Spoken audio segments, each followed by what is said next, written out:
Welcome to Ceasefire, where civics meets civility and engagement meets empowerment. Ceasefire is hosted by former Bernie ISD trustee and owner of the Bernie Bookshop, Dale Adams, and by former Bernie City Council member and local insurance agent, Ron Cisneros. Ready, aim, ceasefire. Good morning. Welcome to Ceasefire. My name is Dale Adams. And I'm Ron Cisneros. And today we're going to talk about solutions, and that there are no solutions, only trade-offs. That was actually coined by Thomas Sowell, and I think we'll probably bring him up a couple times. All right. And Huey Lewis. Really? Oh, yeah. Okay. Huey Lewis in the news. Ain't no living in a perfect world. There ain't no perfect world anyway. Okay. Very good. Everything for me comes back to music. Yes. You need to do that more often. A musical reference? Yes, I like that. I could do that. Yeah. I'll work on that. Okay. I'll put that on my ever-growing things to do list. Yes. All right. So, do we live in an imperfect world that can be made perfect? Those are two different questions. Yeah. One is, do we live in an imperfect world? And I don't know anybody that would say that that's untrue. I think everybody would say it's imperfect. The question is, can it be made perfect? Thomas wrote a book called A Conflict of Visions. And this is one of his greatest books, and it's awesome. And basically, his premise is that there's two ways to look at the world. Either the constrained vision, which is humanity is limited by basic human nature. That's just the way we are. And then there's the unconstrained vision, which is that we can make things perfect. We can find a solution. We can all be good. And he says that lies beneath almost all the sort of historical and political clashes that go on between different cultures and societies and stuff. And honestly, I'm of the constrained vision sort. Mm-hmm. But the unconstrained vision is very powerful and has a lot of adherence. Absolutely. Well, speaking of Mr. Thomas here, he suggested that people fall into a faulty premise that man is inherently good and it's our institutions that are flawed. Right, that's sort of the noble savage. Yeah. You know, we used to all be wonderful and perfect. The Red October Revolution, this need to look outside of ourselves and point at others or institutions and say, well, the problem's there. Right. Strip away all the cultural, institutional, historical baggage that we carry on us and makes us so terrible. But none of those revolutions ever seem to materialize in the way that they will, right? I mean, it never seems to work out. And I think that's because the people in them, drum roll, are humans. Oh, my God. And they have some of those basic human nature that drives them to not necessarily be the best of people. When I first saw this phrase, no solutions and only trade-offs, it really sort of, a light bulb went off. I was like, yes, absolutely, because we're always trying to talk about what's the solution to this or that issue, whether it's putting sirens along the Guadalupe or the parking situation in downtown Bernie. What's the solution? And we're always looking for solutions. And people don't talk about the trade-offs. We could have more parking than you can imagine in downtown Bernie if we were willing to, all of us, raise our taxes 200% and build massive parking garages. But nobody's willing to make that trade-off. Another example would be the free speech versus hate speech, right? It's like, well, we want free speech. We have this First Amendment right to free speech, but you can't say that. Yeah. You know? Or here's another popular one in Texas. Hill country's growing too quick. We need to stop the growth. Yeah. Oh, but by the way, property rights. Yeah. Right. How do you have property rights but also stop the growth? Right. There's trade-offs. You have to compromise somewhere to get maybe a little bit of one or the other, but you can't have completely both. Right. Yeah, and I think people will establish themselves on one side or the other of any topic. And let's run with this one for a while, the property rights issue. It's always easier to say the hill country's growing too quickly and we need to stop the growth. And then it's time for you to do something with your property. You know, you say, well, I'd really like to put a mother-in-law suite behind my house because I want to bring my mother-in-law in, and God forbid she actually live in my house, so I want her out in the backyard. But now I'm facing maybe some city codes or something like that your neighbors and you were quite fine with, because you didn't want your neighbor to build a mother-in-law suite behind his house so that he could bring in a couple of renters and make a little extra income. And these situations sort of come about, like that particular one, when they designed that code, when people were thinking about their solution to whatever their problem was and not thinking about the trade-offs that they might want to build something someday. And I think the problem arises at the very beginning when we start thinking of things in terms of solutions instead of trade-offs, because when the time comes for a change, you're fragile. And so you want to build something and suddenly it doesn't fit and you don't know how to deal with it because you've always thought there's a solution, rather than, okay, I've made compromises and now I have to accept those compromises.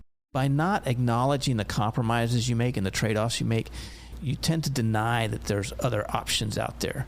And honestly, that other people have valid views. Because somebody that chooses the side that you don't consider rational, you dehumanize them. Right. And so just by the act of not acknowledging those trade-offs and compromises, I think you reduce the ability to communicate with people and to connect with them. Yeah. There's another example I want to talk about, and that is affirmative action, or DEI. Right? I think both of those ideas came about from people honestly wanting to solve a problem, but without consideration of what would happen once those ideas were implemented.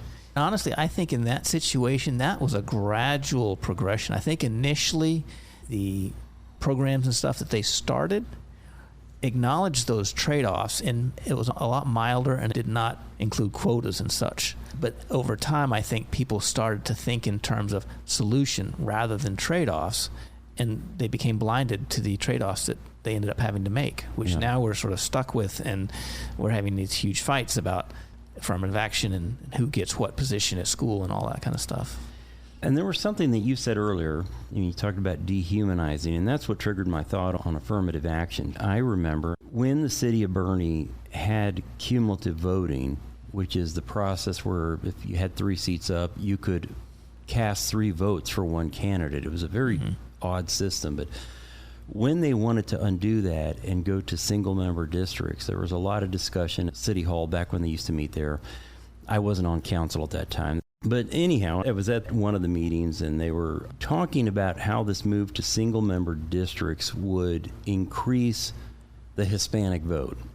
And I didn't believe for a minute that it was done to increase the Hispanic vote. I think it was to dissolve 2 warring factions that we had at that time, Bernie Together and Bernie Forward. But there was a lot of talk about increasing Hispanic participation and whatnot, and I thought it was disingenuous, and in a way I thought it was dehumanizing, because it was, the problem with affirmative action has always been this notion that as a Hispanic person, you're not as bright as an Anglo, right? And so you need a little help. You need a little hand up on you. You can't do it yourself. You need our help to get into college. You need our help to get that job. You know, you need our help to pass that test. That's a little insulting. And so I think that is the problem here with the people that have the good intentions, is that they're thinking about, hey, I want to solve Ron's problem here. And they're not thinking a little further down the road at what they might be saying to me and what harm they might be causing to other people down the road when they create these affirmative action programs. Right. They're thinking that the virtue comes from their intentions rather than the results of what they actually do. And because they're not really thinking about the results that actually come about, they're thinking about their intentions, and they want to do these good things, but they're not acknowledging or recognizing that there's a wide variety of outcomes that end up happening that ripple across all kinds of areas. That's a great way to put it. I think we're up for a break. Okay, we're going to take a quick break here. That went really fast. Yeah, it did. This is Ceasefire with Dale and Ron. We'll be right back in just a moment.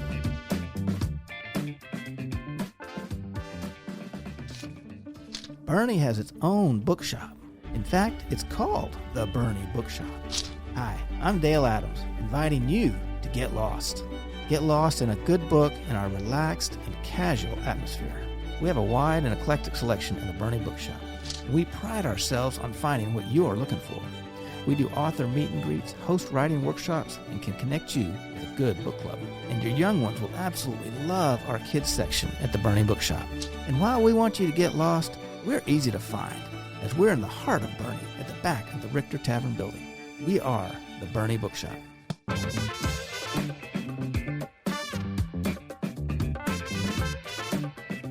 Welcome back to Ceasefire with Dale and Ron. We were talking about no solutions and only trade-offs. And I want to go ahead and throw out a couple of books here first, rather than at the end, because they're both by Thomas Sowell. One of them is his, I like it a lot. It's called Conflict of Visions, and it basically covers these two views of the world, the constrained and unconstrained visions. It's a great book. But a good introduction to Thomas Sowell is called Thomas Sowell Reader, and it's a collection of all his various essays and articles that he's written, and it's awesome. It covers all kinds of ground. It's a great book. I've given it to all my kids, actually. I don't know if any of them read it. But we've got them both at the Bernie Bookshop, so they're good books and good introduction to thinking about things rationally. I have both of those books, but they're on my stack of ever-growing books to be read, yeah. So. Well, the Reader is great because it's got lots of short articles, just a couple page. What are you trying to say? You should read it. He's also got a ton of videos from all his interviews, which I haven't really watched that much, but I've heard a lot of people rave about him. Yeah. Yeah, I think on YouTube or someplace like that. Do you have like the picture book version of that book? No, I don't think so.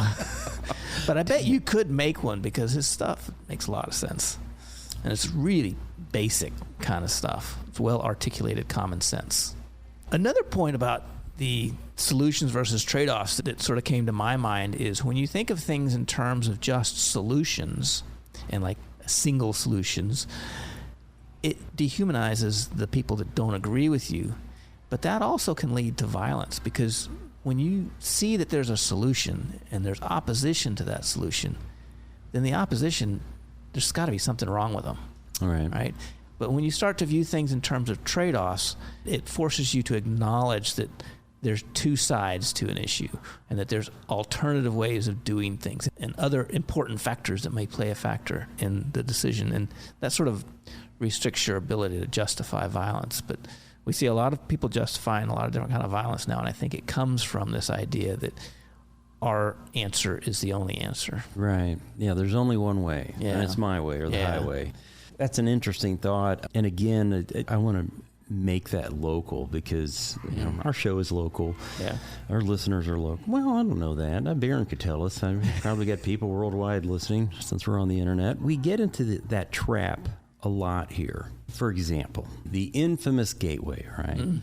Yes, yes, that's a good example. And we will take that, or we'll take the issue of growth or the issue of water, and as you say, there's one solution only, and it's stop growth, or it's no highway. And then that other person becomes the enemy, that person that just wants to have a conversation about it. Yeah.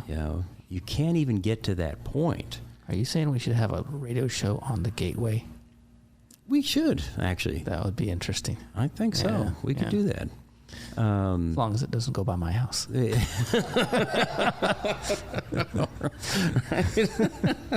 One of our good friends the other day, we were talking about that, and I don't know if you all remember, but they looked at 4 different quadrants, and they did studies to determine which quadrant would need a bypass first. Mm-hmm. And it was determined it would be the quadrant that would take traffic from 46 north to I-10, so this northeast quadrant. Yeah. And a mutual friend of Dalen, he's up there. He admitted, he said, I think we kind of need this, but they wanted to put it by my house. And, hell no, I didn't want that, but I'll probably be dead when it's built, Yeah, probably. It's actually kind of comical, but I appreciated his honesty about that. It's sort of looking inward and saying, I was affected by a little NIMBYism, and we all are. We all are, yeah. And that's one of the points that, Adam Smith said is that we have our basic human natures and we need incentives to do what's good. And that's sort of the basis of constrained thinking, is that you have to acknowledge our basic human nature, which is NIMBYism, but then you have to allow for incentives. So the people that end up by that quadrant maybe get I don't know, paid for having the highway run through their house or something like that. I don't know. But I think this topic is good for this discussion because that was a topic that had so many different possible components, and yet it was all lumped in to either yes gateway or no gateway, and not the discussion of maybe this road needs to be widened here, or maybe a small bypass over here would be helpful.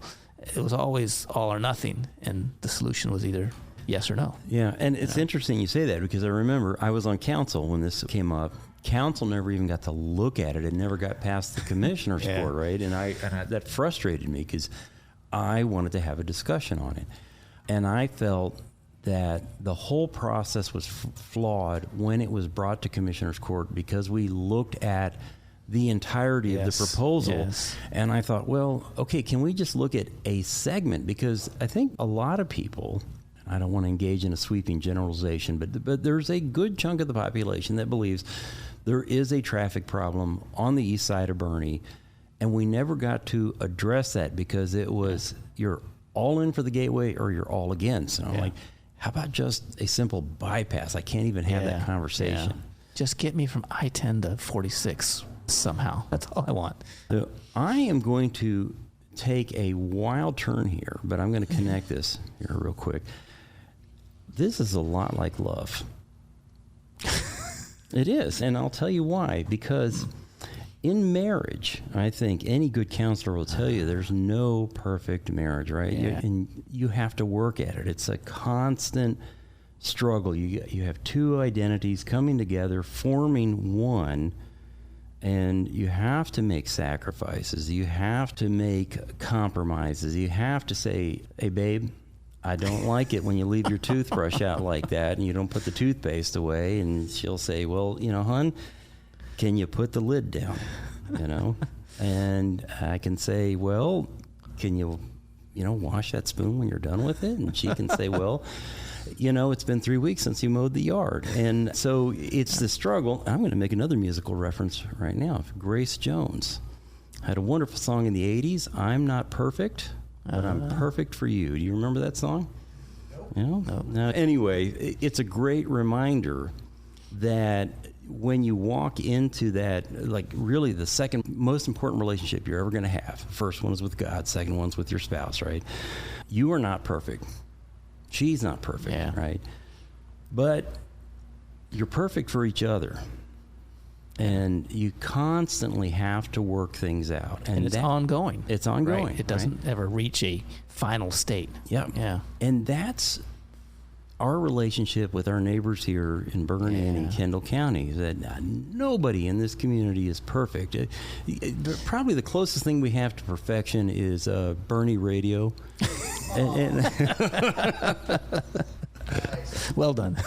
We're not perfect. And, we've talked about this on the show many times before about loving your neighbor. And that means that you come in there knowing that you've got some problems and you're going to work on them. And hopefully your neighbor's going to work on his problems too. And you're going to develop that relationship like you would a marriage.